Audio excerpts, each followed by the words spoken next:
सक्ती आणि 15 मार्च 2024च्या संच मान्यतेच्या GR विरोधात आज राज्यभरातल्या शिक्षकांनी शाळाबंद आंदोलन पुकारले। राज्यभरामध्ये 60,000 शाळा बंद राहणार असल्याचा दावा महाराष्ट्र शिक्षक सेनेने केलाय। टीईटी सक्तीमुळे शिक्षकांमध्ये भीतीचं वातावरण निर्माण झालंय। 53 पेक्षा कमी वय असणाऱ्या सगळ्या शिक्षकांना टीईटी परीक्षा देण्यासंदर्भात सर्वोच्च न्यायालयाने सक्ती केली आहे। यावर राज्य सरकारने पुनर्विचार याचिका दाखल करावी आणि आपली भूमिका मांडावी अशी मागणी शिक्षक संघटनांची आहे।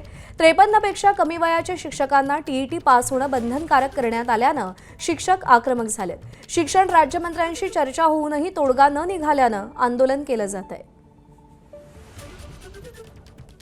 15 मार्च 2024चा शालेय शिक्षण विभागाचा जो GR आहे हा तातडीने रद्द करावा।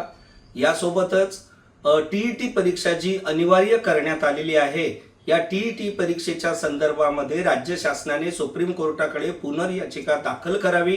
राज्यातील शिक्षकांचं अशैक्षणिक काम बंद करावं यासाठी आज राज्यभरामध्ये शाळा बंद आंदोलन सुरू करण्यात आलेलं आहे।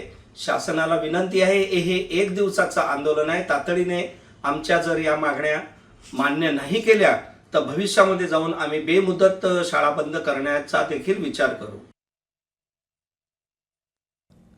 तर या आंदोलनामागे शिक्षकांच्या नेमक्या मागण्या काय आहेत ग्राफिक्सच्या माध्यमातून एक नजर टाकूया। टीईटी सक्ती विरोधात फेरविचार याचिका दाखल करावी।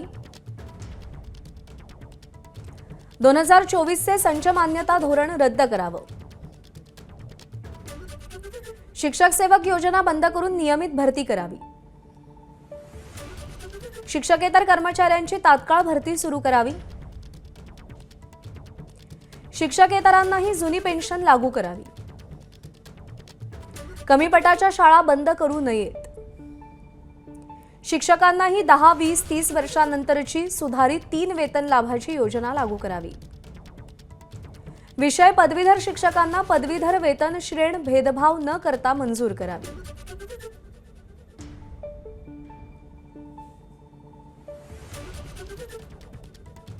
दरम्यान या सगळ्या संदर्भात परभणीतल्या शिक्षकांचं नेमकं काय मत आहे जाणून घेतलंय पंकज क्षीरसागर यांनी।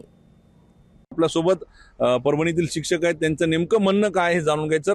काय नेमकं तुमचं म्हणणं आहे, का विरोध आहे टीईटी सक्तीला तुमचा? शासनाचे वेगवेगळे काम विषयाच्या संदर्भाच्या व्यतिरिक्त जे काम आहेत शासनाकडे येणारे ते 75% झालेले आहेत। 25% फक्त शिक्षक हा शिकवायला वेळ भेटतो त्याचा वेळ हा बाहेरच्या कामात चाललेला आहे। तो अभ्यास करून शाळेचा विषयाचा आणि परत टीईटीचा अभ्यास करणं या वयामध्ये शक्य नाही आहे आणि म्हणून आमच्या नोकरीवर कुठंतरी गंडांतर आलेलं आहे। म्हणून आमचा तीव्र महाराष्ट्र शासनाचा आम्ही तीव्र निषेध करतो।